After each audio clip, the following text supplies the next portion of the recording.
El Señor nos bendiga, mis hermanos. Dios es bueno. Vamos a tener la lectura de la palabra del Señor. La lectura que tenemos para el día de hoy ya la hemos leído y vamos una vez más a leerla. Está en el capítulo 3 de la carta de Pablo a los romanos, los versos que incluyen versículos del 9 hasta el 20. ¿Qué, pues? ¿Somos nosotros mejores que ellos? En ninguna manera. Pues ya hemos acusado a judíos y a gentiles que todos están bajo pecado. Como está escrito, no hay justo, ni aun uno. No hay quien entienda, no hay quien busque a Dios. Todos se desviaron, a una se hicieron inútiles. No hay quien haga lo bueno, no hay ni siquiera uno. Sepulcro abierto es su garganta, con su lengua engañan. Veneno de áspides hay debajo de sus labios. Su boca está llena de maldición y de amargura. Sus pies se apresuran para derramar sangre. Quebranto y desventura hay en sus caminos. Y no conocieron caminos de paz. No hay temor de Dios delante de sus ojos. Pero sabemos que todo lo que la ley dice, lo dice a los que están bajo la ley, para que toda boca se cierre y todo el mundo quede debajo del juicio de Dios. Ya que por las obras de la ley ningún ser humano será justificado delante de él. Porque por medio de la ley es el conocimiento del pecado. Amén. Amados hermanos, hasta aquí hemos visto, en primer lugar, una serie de 14 acusaciones contra la raza humana. Yo quiero recordarles que estamos en una serie de la carta de Pablo a los romanos. Hemos estudiado los capítulos 1 y 2 y parte del capítulo 3. En segundo lugar, vemos hasta aquí la buena voluntad de Dios como juez justo en manifestar o revelar su ley a toda la humanidad, que sea desde la conciencia o por medio de una ley escrita. En tercer lugar, hemos visto el aclaratorio soberano de que no hay excusa. Y por último, hemos visto que Dios, en su calidad de juez soberano y fiel y justo, su decisión no puede bajo ninguna circunstancia ser objetada. En esta soberana declaración, sea Dios veraz y todo hombre mentiroso. Hoy, hermanos, nos toca una parte, una sección que incluye del capítulo 3, los versos del 9 al 20. Es una de las más contundentes de las que incluye Romanos, desde el capítulo 1 hasta el capítulo 3. Y hace un paralelo conceptual con Juan 3:16. Cuando digo paralelo conceptual, o sea, cuando tú lees lo que quiere que tú entiendas, la idea que lleva, se puede comparar como iguales. Porque vemos tanto al versículo 3:16 de Juan, que presenta el evangelio para todo, pero aquel que cree. Es decir, tanto la salvación como la justicia de Dios no admite méritos correctivos. Cada uno, de modo individual, peca y es condenado. Cree y es salvo. Tanto la salvación como la justicia de Dios no necesita la obra colectiva de una raza, no necesita la obra colectiva de un grupo de personas, no necesita la obra colectiva de una familia. Tanta la salvación como la justicia de Dios solamente necesita la obra de cada persona en particular. Y esa es la idea que el apóstol Pablo ha venido diciendo desde el capítulo 1, demostrándonos todo esto. Vamos a estudiar en esta sección con el título El veredicto de Dios. El veredicto de Dios. Y esto lo haremos bajo dos encabezados. Dos encabezados. Vamos a estudiar esto. La condición o el estado del hombre a los ojos de Dios. ¿Cómo Dios te ve? ¿Cómo Dios ve al hombre? Y esto nosotros que estamos dedicados para hacer el evangelismo, debemos de saber cómo Dios ve al hombre. ¿Cuál es la condición del hombre? ¿Cuál es el color del hombre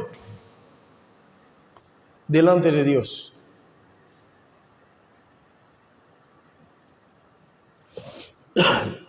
Eso lo haremos desde el verso 10 hasta el 18, desde el verso 9 hasta el 18. En segundo lugar, veremos los límites de la ley. Para esto consideraremos los versos 19 y 20. La condición o el estado del hombre, versos 9 y 10. Nosotros aquí estamos acostumbrados a estudiar al pie del texto. Nuestro propósito no es interpretar el sentido de lo que Dios quiso decir, de lo que Dios dirá que se entiende. Nuestro propósito es aclarar el contexto a la luz de los textos que tenemos aquí expuestos. Por lo que vamos a considerar los textos, los versos 9 y 10. Los versos 9 y 10 podían considerarse y adaptarle un encabezado, porque en realidad tiene una conexión particular. En el verso 9 y 10 podemos ver cómo cada persona, en realidad, cada persona tiene un concepto de sí mismo. Un concepto de sí mismo. Es lo que tú te crees delante de los demás. Muchas veces lo que tú piensas de ti delante de los demás no es lo que los demás piensan de ti. Nosotros debemos de saber qué es lo que nosotros somos realmente. Por eso el apóstol Pablo dice en una ocasión que no quería llevarse las visiones que él haya recibido, de manera que nadie tenga de él un más alto concepto de él, de lo que ve o escucha de él. También podemos ver que ninguna religión o cada religión tiene un concepto de sí mismo en relación con su confesión a su Dios. Pablo quiere dar a entender que con respecto a la justicia de Dios, el veredicto no depende de lo que piensa el hombre, sino de lo que Dios en su palabra establece. El hecho de dejar a judíos y gentiles sin excusa delante de la justicia de Dios no es por presunción suya. Él exclama, escrito está. Por eso dijimos esto, que los versos 9 y 10 pueden estudiarse aparte de los demás. No lo hemos dado un encabezado porque quisimos estudiarlo así. El apóstol Pablo en los versos 9 y 10 nos está dando a entender cuál es la condición del hombre delante de Dios, cómo Dios ve al hombre. Al parecer que cada persona tenía un concepto de sí mismo y él lo ha expresado en los primeros capítulos, porque los griegos creían que por su sabiduría ellos tenían la salvación ganada. Y los judíos creían que por haber tenido la ley escrita dada a ellos, creían que ya eran elegidos de Dios, que no tenían necesidad de ser salvos. Y lo que el apóstol Pablo está tratando de plantear no es lo que nadie quiere saber, no es lo que ninguna persona quiere pensar, sino lo que quiero que sepa es lo que Dios dice. ¿Qué demanda la justicia de Dios? Y ese es el propósito original del Evangelio. si nosotros queremos presentar un evangelio eficaz, debemos de tomar en cuenta cuál es la condición del hombre delante de Dios. Es lo que el apóstol Pablo nos está expresando en esta mañana. Pero para hacerlo, y él demanda que nosotros vemos eso a la luz de la autoridad de las Escrituras. O sea, lo que él está diciendo no es presunción de él, no es porque él quería juzgar a las personas, sino el porque él sabía bien que lo que Dios está tratando de demostrar a través de su revelación, de la revelación de su nombre, de la revelación de su justicia. Es lo que el apóstol Pablo quiere que nosotros sepamos. Dicho esto, vamos a leer los versos 9 y 10. ¿Qué pues? ¿Qué? Observa bien como la semántica, cómo se presenta esta idea. ¿Qué? Coma. Pues. O sea, esto nos está relacionando con lo que arriba él nos estaba explicando en los versos anteriores, pero que tiene una relación con lo que ahora él va a decir. Porque toma en cuenta que él está hablando que no hay excusa, que el juicio de Dios es para todo el mundo, y eso no es considerando un grupo en particular, no es considerando una nación, sino es cada persona de modo individual. Individual. Que nadie va a decir que, no, fulano me tentó, pequé. No. Tú pecaste individualmente. Tú violaste la ley de Dios. No hay compañerismo en la justicia de Dios. No hay coautor en la justicia de Dios. Cada quien es responsable delante del juicio de Dios. Pero ¿cómo lo ha hecho? ¿Qué pues? ¿Somos nosotros mejores que ellos? Observan, hermanos, él está usando la primera persona plural, que implica que él también se incluye. Él no está desde un lugar enseñando del dedo diciendo ustedes, no, nosotros. Ahora, ¿qué podemos pensar al ver esto? Tomando en cuenta que es una carta escrita a la iglesia en Roma, y nosotros sabemos que los primeros, ¿dónde van? Las iglesias han sido establecidas en las sinagogas, donde había judíos que habían nacido en países como en Roma, que no estaban tan pegados al judaísmo. De una vez que le presenta el evangelio, ellos creyeron. Pero Pablo sabía que ellos eran judíos. Nosotros,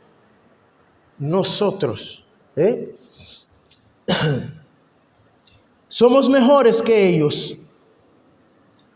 Ellos implica a los gentiles. ¿Qué pues? ¿Somos mejores que ellos?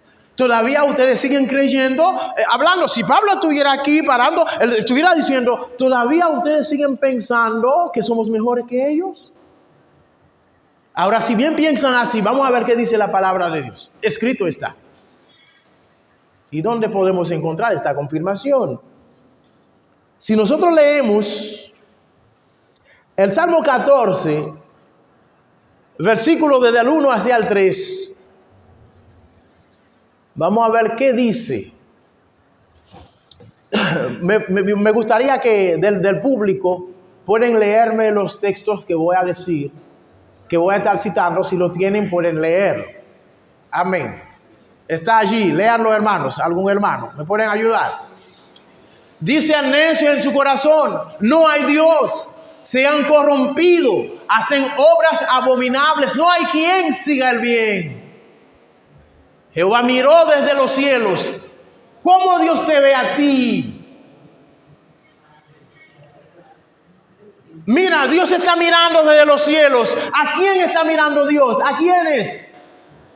A los judíos, a los hijos de los hombres, a todos. ¿Y qué dice Dios de ellos?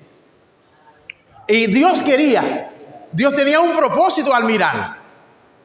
Dios no está mirando para condenar, hermanos. Eso es la bondad de Dios. Nosotros cantamos ahorita, yo cantaré la bondad de Dios. Dios no está mirando para condenar. Dios está mirando a ver quién desea, quién quiere hacer el bien. Si había algún entendido que buscara a Dios, ¿qué pasa en el verso 3? Todos los judíos se desviaron, los griegos, los dominicanos se desviaron. Todos se desviaron. A una, prestan atención a una.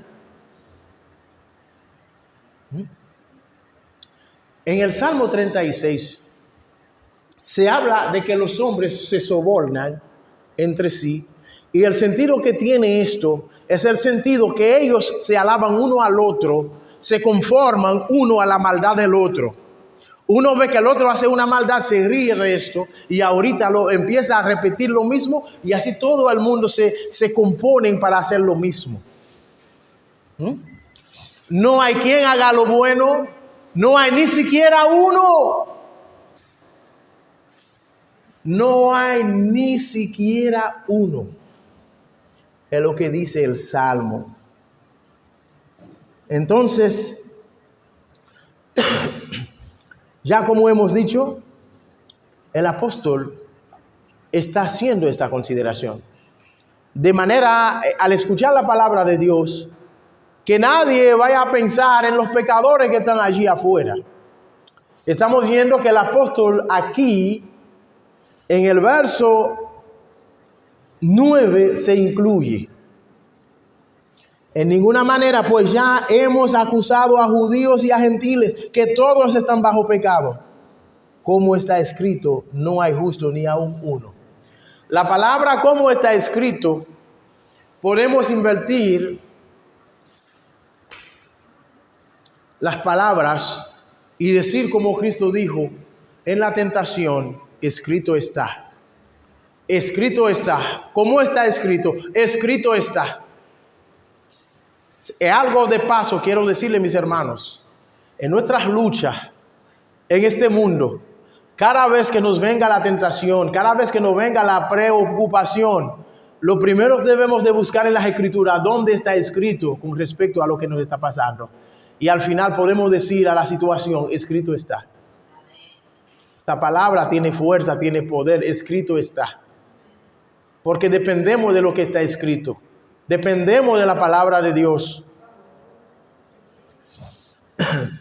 No hay justo, ni aún uno. No hay quien entienda. No hay quien busque a Dios. Nosotros podemos tomar en consideraciones en todo lo que no se halló. Vemos que no hay quien entienda, no hay quien busque, todos se desviaron, no hay quien haga lo bueno. ¿Qué es lo que son ellos? Sepulcro abierto.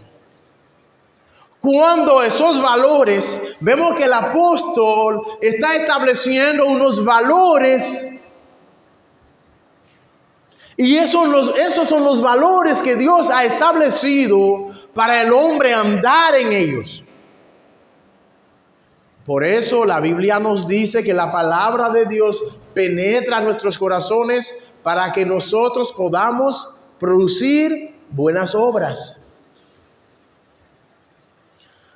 Esas buenas obras, esos valores son lo que Dios busca en el hombre.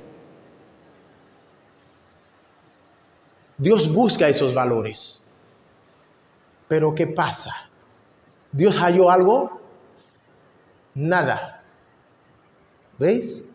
No hay quien entienda. El hombre es incapaz de comprender la verdad de Dios o captar la medida de su justicia. El hombre es incapaz. Es incapaz de entender. La palabra de Dios ya había declarado que no hay justo en veredicto soberano, hermano. No hay justo en un sentido general. Y luego lo detalla, no hay uno. No hay justo en un sentido general.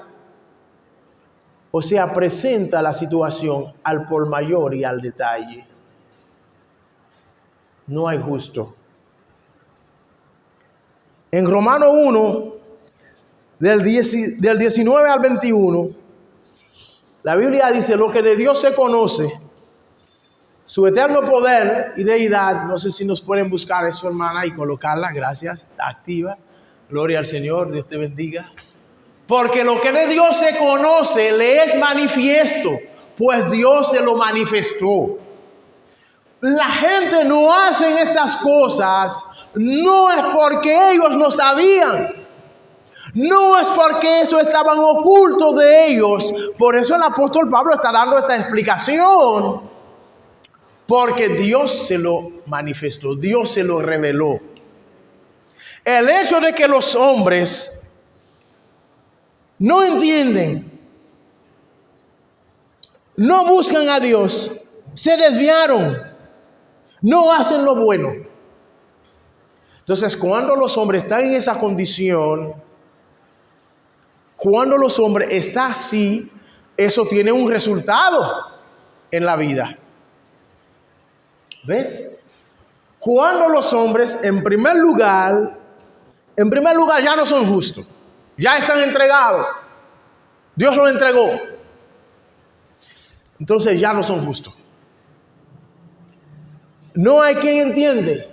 Cuando los hombres no entienden, cuando no busquen a Dios, cuando se desviaron, cuando no hacen lo bueno, como 4 cosas que no pueden hacer. ¿Cuál es el resultado? ¿En qué se vuelven? ¿Qué dice el verso 13? Sepulcro abierto es su garganta. ¿Ve? Estas cosas nosotros vamos a analizar, vamos a considerar nuestra actuación, a ver cuál es nuestra condición delante de Dios. ¿Cuál es nuestra condición delante de Dios? Hemos citado 4 condiciones y estas condiciones tienen un resultado. Vamos a ver en qué condición estamos. Vemos la primera condición: no hay quien entiende, no hay quien busca.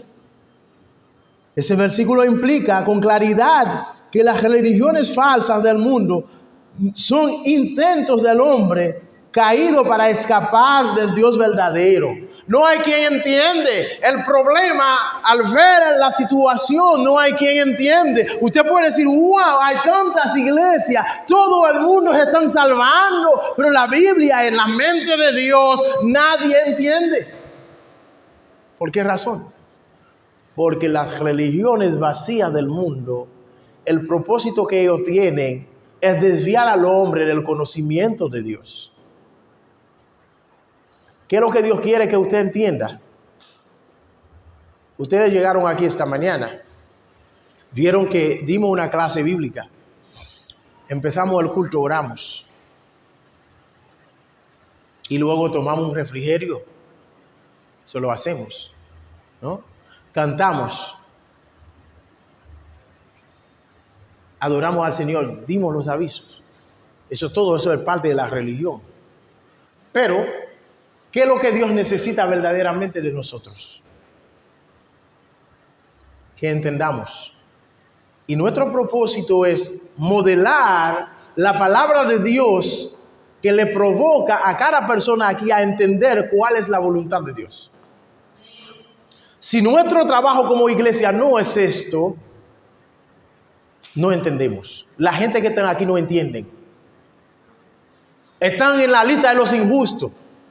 Y las obras que hacemos no son nada más que destapar un sepulcro y dejarlo abierto con el muerto ahí enterrado 2 o 3 días ahí metido. Para que nuestras obras deben de oler a Cristo. Lo que hacemos debe de dejar el olor de Cristo.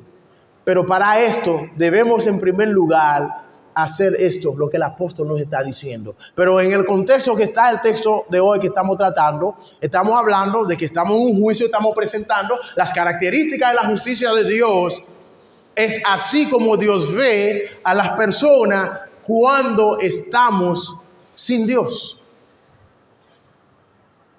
La persona sin Dios no podemos esperar nada bueno, sino por no entender, por no buscar a Dios, por desviarse de la verdad, por no entenderlo, por no hacer lo bueno, entonces es un sepulcro abierto. Maldición está, déjame ver, 15. Pues su boca está llena de maldición y de amargura. Al sentirse en esta situación, no produce otra cosa que maldecir. Por cualquier cosa maldice. Esa es la situación que Dios está viendo. No cree que nada de lo que hacemos pasa desapercibido delante de Dios, amados. Dios está en los cielos y ve la situación de los hijos de los hombres. Eso lo vemos tanto en el Salmo 14 como en el Salmo 53. Dice el necio en su corazón: no hay Dios. ¿Y contra qué viene el juicio de Dios? Dios se manifestó y los hombres, al vez de entender a Dios como Dios, ellos se encendieron en sus lascivias. No reconocen a Dios. No hay Dios. Cada quien va por su propio camino, hace lo que bien le parece. Esa es la situación del mundo. Esa es la situación por lo que la iglesia, por lo que el reino de Dios se ha establecido para manifestar la justicia de Dios a los hombres. No es para nosotros hacer lo que hacemos. Es para nosotros, a través de lo que hacemos, manifestamos la justicia de Dios. Porque Dios no está viendo la cosa como nosotros la vemos. Nosotros podemos excluirnos porque estamos aquí sentados. No podemos excluirnos. Siempre hay algo remanente en nosotros, del cual debemos de pedir al Señor que nos ayude a ver, para estar en su justicia. Y entonces tiene quebranto y desventura. No conocieron camino de paz. ¿Qué dice la Biblia? Que Dios envió su Hijo. Todo aquel que en Él cree, recibe salvación. Y el que no cree, condenado. O sea, Jesús es el camino de paz. No conocen el camino de paz. No quieren conocer a Cristo. La situación es conocer a Cristo. El que no conoce a Cristo no tiene camino de paz, está desventurado, está en amargura. Porque no hay mejor lugar que un hombre puede estar sino en el camino del Señor. Todo aquel que no está en el camino del Señor está en una desventura. No es en vano que Jesús empezó el sermón del monte diciendo: bienaventurado. Bienaventurados los que conocen a Dios. Amén. Amados hermanos, no tienen temor de Dios.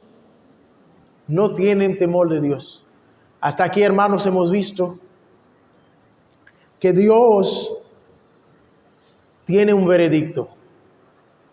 El veredicto no debe de ser. Muchas veces nosotros mismos tenemos nuestro propio veredicto. Decimos: por ahí que voy, yo creo que ahí me va a ir bien. En todas las cosas que vamos a hacer, debemos de buscar el veredicto de Dios. Y no hay mejor lugar para encontrar el veredicto de Dios sino a través de su palabra. Siempre que Dios nos ayude a decir: escrito está, para que conozcamos nuestra verdadera condición delante de Dios. Tu bienestar espiritual no está en lo que tú piensas de ti. Tu bienestar espiritual está en saber qué es lo que Dios piensa de ti, cómo Dios te ve. Cuando tú estás en tu intimidad, ¿qué Dios ve de ti? ¿Cuáles son las intenciones de tu corazón? de tu corazón delante de Dios. Y al saber esto, podemos ver y observar todo lo que nosotros acabamos de expresar en la condición y el estado del hombre a los ojos de Dios. Y nosotros debemos de ver la cosa como Dios la ve. Debemos de ver la cosa como Dios la ve. Y ahora vamos a ver nuestro último encabezado. Los límites de la ley. Los límites de la ley. Hemos hablado en cuanto a cómo Dios ve al pecador. Hemos hablado que Dios ve al hombre que ha abandonado a Dios, no por falta de conocimiento, porque el hombre voluntariamente ha decidido, ha optado ir por el camino equivocado, no se ha adherido a lo que Dios ha demandado. Por lo tanto, sabemos que Dios no va a quedarse con los brazos cruzados. Dios no va a quedar con los brazos cruzados. Dios es un Dios justo. Dios ha dado una ley. Lo hemos estudiado, lo hemos presentado delante de vosotros. Que Dios ha implantado su ley en la mente de las personas, poniendo en su conciencia el conocimiento del bien y del mal.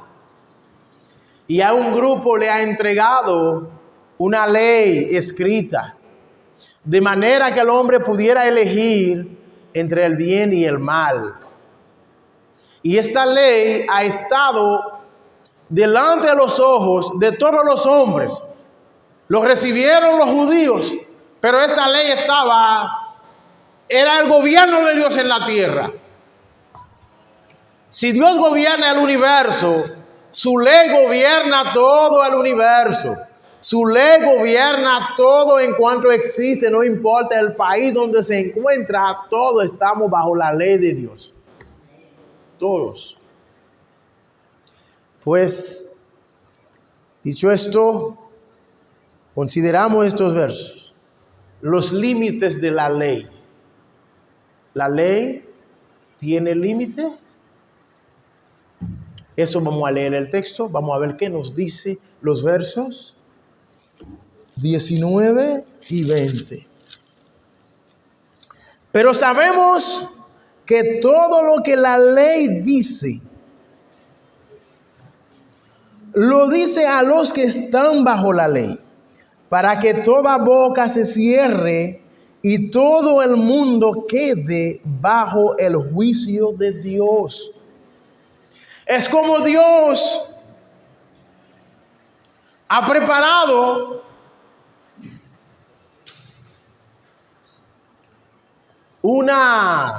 ¿cómo se llama la cosa cuando la gente va a pescar? Una red. Dios ha tirado su red como la ley. Todo el mundo está metido allí. Porque la ley de Dios es irrevocable. La ley de Dios no se limita, pero tiene su aplicación. Ahora, lo que Dios está diciendo en esta palabra no está poniendo en duda la eficacia de la ley. Lo que está explicando es nuestro concepto de la ley. ¿Cómo vemos la ley? ¿Ves? La ley todo el mundo está bajo la ley. Pero algunos creían que al tener la ley ya ellos eran justificados simplemente por tenerla. Pero Dios tenía un propósito. ¿Cuál era el propósito de la ley? Ya que por la obra de la ley ningún ser humano será justificado.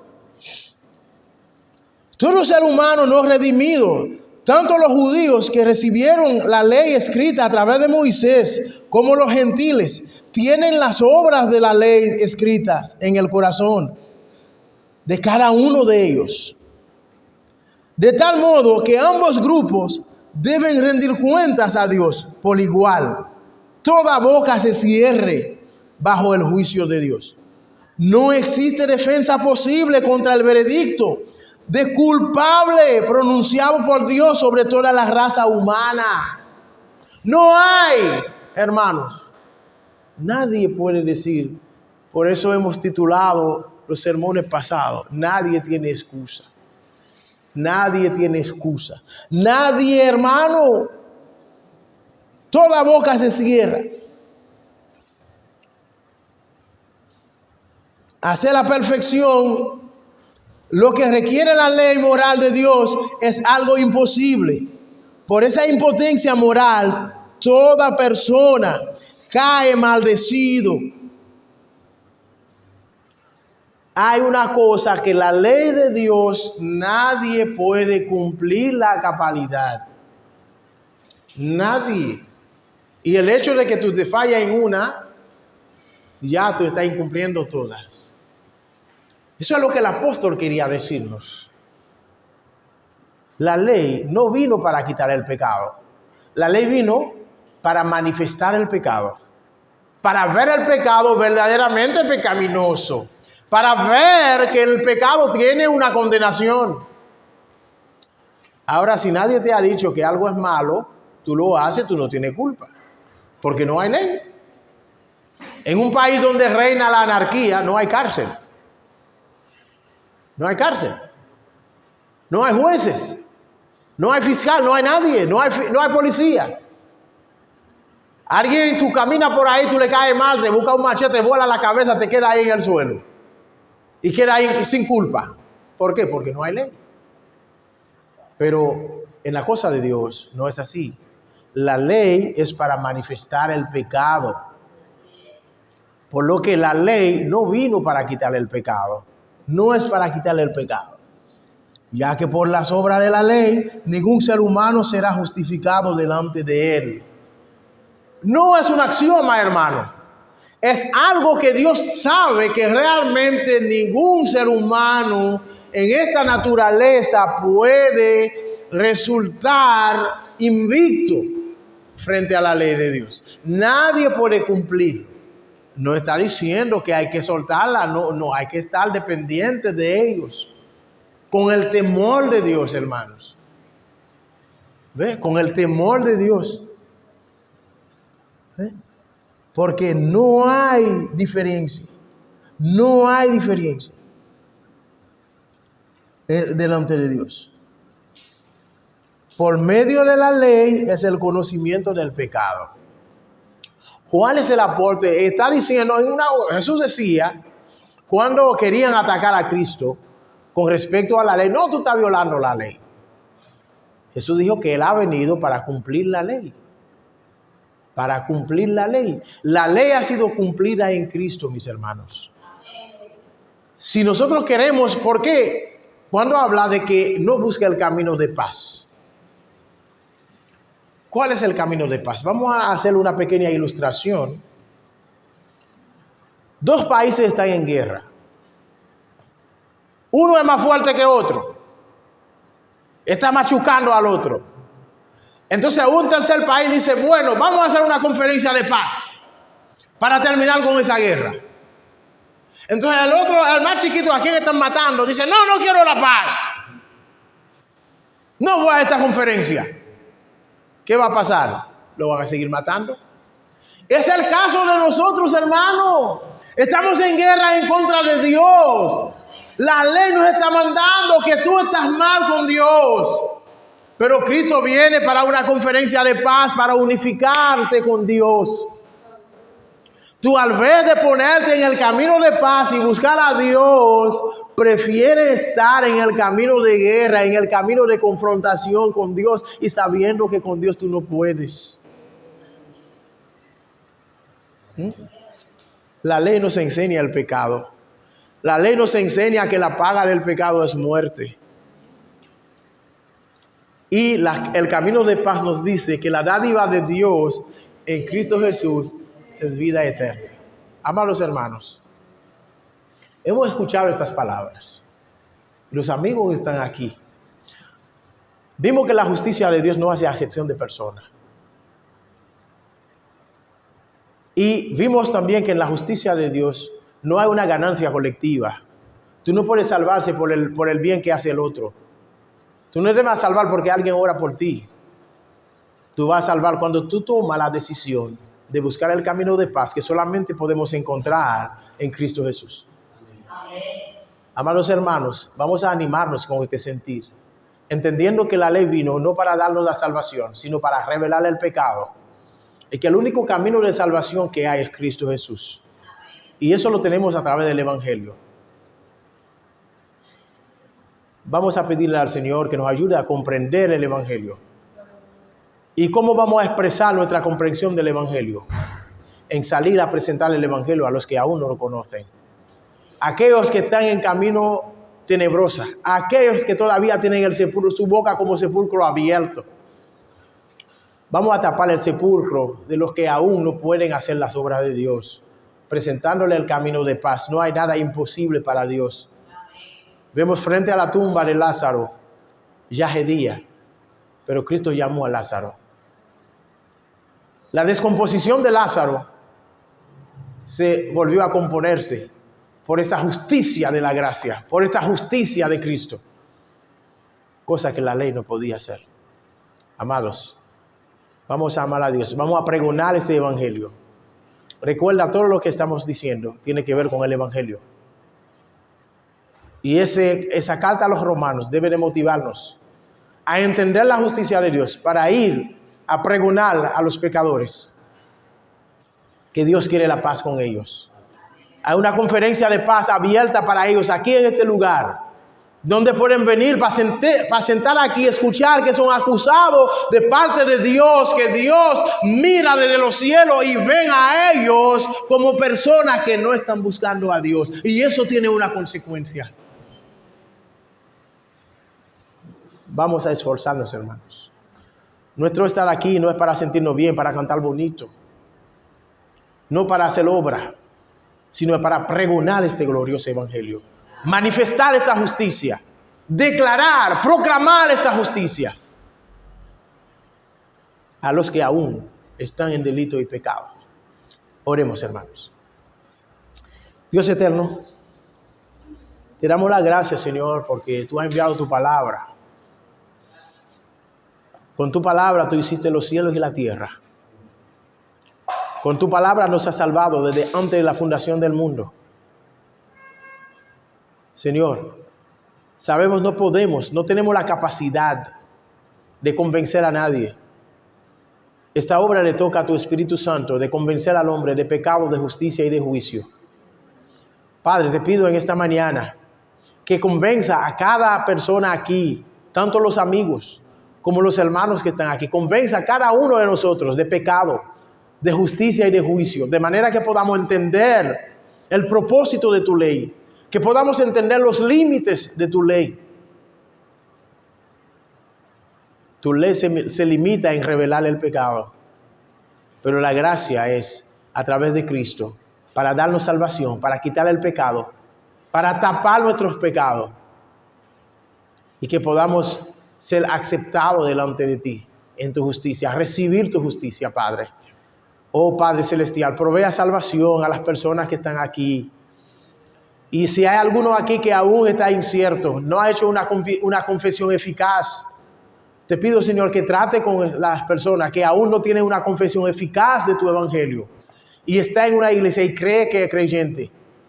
Te pedimos, Señor, que trate con él, a que vea que tu justicia es justa y que tú miras desde los cielos y sabes la condición de cada uno y sabes cómo estamos viviendo. Ayúdanos, Padre, en el nombre de Jesús. Amén. Dios los bendiga, hermanos. Hermano Micael con nosotros.